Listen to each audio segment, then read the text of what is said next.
Olá, tudo bem? Meu nome é Débora e hoje nós vamos trabalhar um pouco sobre literatura brasileira. Vimos na aula passada sobre a Semana de Arte Moderna. Hoje começaremos um pouco essa retomada e seguiremos então na nossa primeira geração modernista. Então, na Semana de Arte Moderna, vimos um grande movimento de artistas que queriam mostrar para a sociedade os últimos movimentos que aconteceram com as vanguardas europeias, mas ao mesmo tempo surgia então essa proposta que já havia acontecido ali no pré-modernismo para uma literatura nacional. Então, olha só, idealizada por um grupo de artistas, a semana pretendia colocar a cultura brasileira a par da corrente de vanguardas do pensamento europeu. Isso quer dizer, o que veio de lá e estava em voga, só que ao mesmo tempo pregava a tomada da consciência da realidade brasileira. Por quê? Tiveram esses movimentos, mas a gente precisa ter uma literatura com a nossa cara. Então dizer que as vanguardas elas não tiveram nada de influência também seria incorreto. Há sim um movimento para quebrar qualquer influência europeia dentro da nossa obra, mas muitas obras que foram compostas ao longo da nossa literatura, elas sofreram influência com a escola literária anterior. Sempre no início é difícil você estabelecer uma ruptura já muito grande. Há uma busca por essa ruptura, mas as primeiras obras, ainda o começo desses movimentos, ainda trazem na sua composição algo da escola literária anterior. Então, no nosso contexto histórico, o Brasil ele vive os últimos anos aí da chamada República Velha e a ascensão de Getúlio Vargas, né, no poder. São Paulo, ele é o centro tanto econômico quanto cultural. Não é à toa que foi o Teatro Municipal que sediou, então, esse grande evento aí da Semana de Arte Moderna, que repercutiu muito no jornal, apesar da repercussão não ter sido boa e eles não terem alcançado de fato o que queriam. Mas foi um bom início para as propostas aí dessa nova literatura. Então, características que nós podemos ver aí.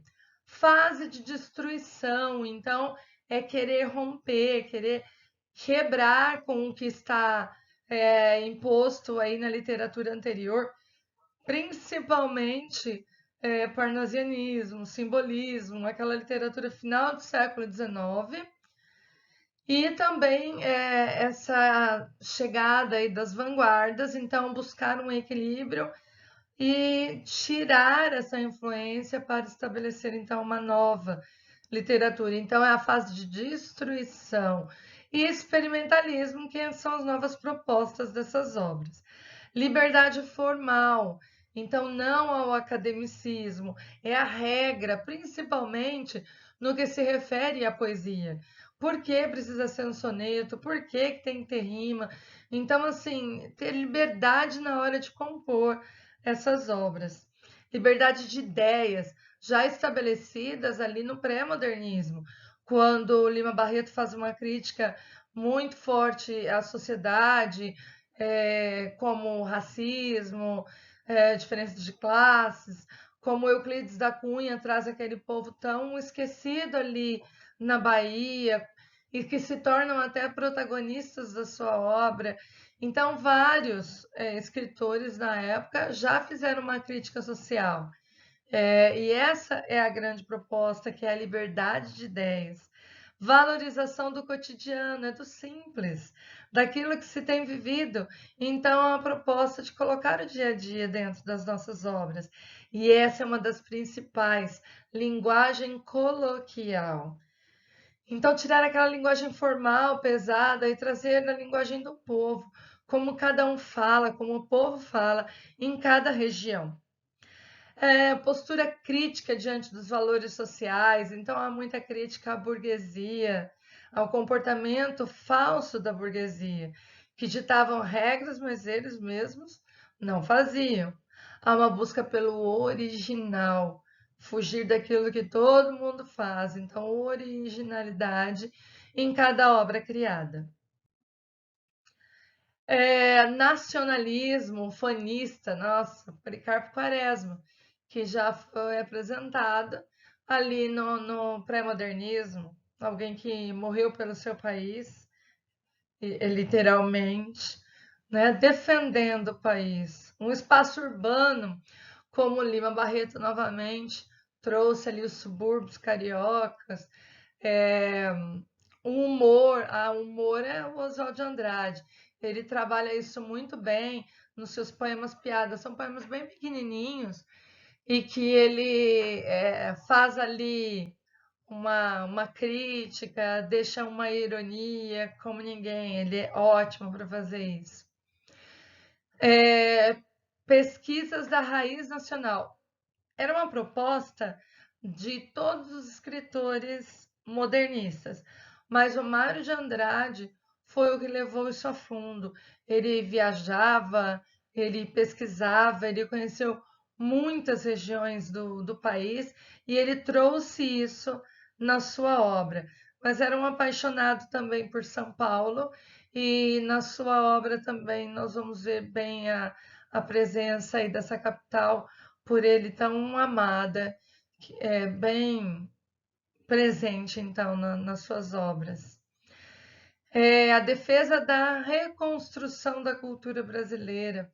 Então, tirar aquele complexo de colonizados e vamos atrás daquilo que é nosso, né? Não te apegar àquilo que ficou ali ao passado. Então, vocês percebem que eu falei várias vezes isso.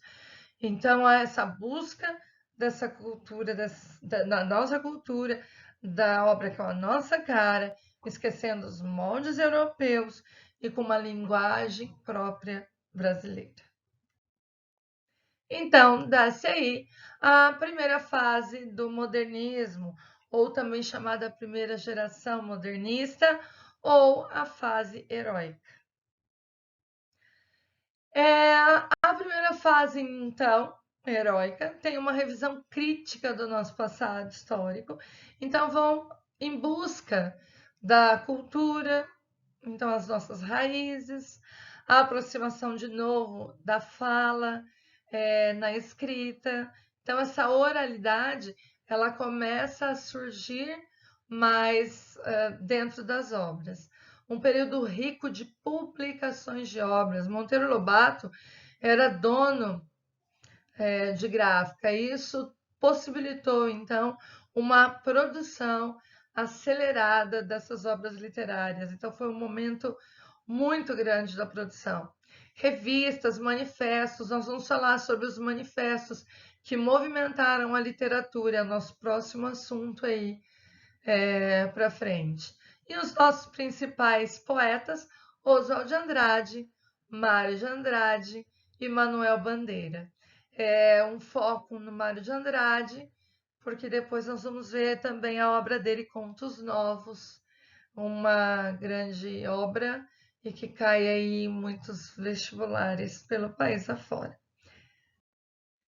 Eu trouxe para vocês alguns exemplos de obras e que têm as características que eu falei, algumas delas aí presentes, como do Manuel Bandeira, ele fala que está farto desse lirismo comedido. Quero o lirismo dos loucos, o lirismo dos bêbados, o lirismo difícil e pungente dos bêbados, o lirismo dos clowns, do Shakespeare. Não quero mais saber do lirismo que não é libertação. Então há uma busca por essa liberdade dentro da minha poesia. Cheio de formas, eu estou cansado disso. Então há uma busca, ele fala sobre essa questão da liberdade. Temos também o Oswald de Andrade, O erro de português aqui é aquele poema bem curtinho, que eu disse já para vocês, e que ele é totalmente irônico. E ele diz assim: quando o português chegou debaixo de uma bruta chuva, vestiu o índio. Que pena! Fosse uma manhã de sol, o índio tinha despido o português. Então ele faz um jogo, uma ironia, para falar dessa malandragem do povo brasileiro. E Oswald de Andrade, ele traz aí no vício da fala os falares, então, do povo brasileiro. Então percebe que ele troca milho por mio, melhor por mió, pior por pior. Então ele traz bem no texto essa influência dessas regiões, esses falares regionais, dentro da própria obra. Então, alguns exemplos aí das características que eu disse para vocês. Bom, por hoje é só. Então, na próxima aula, nós vamos trabalhar um pouco dos manifestos. Depois seguem aí os autores dessa fase e algumas obras. Por hoje é só. Muito obrigada e tchau, tchau.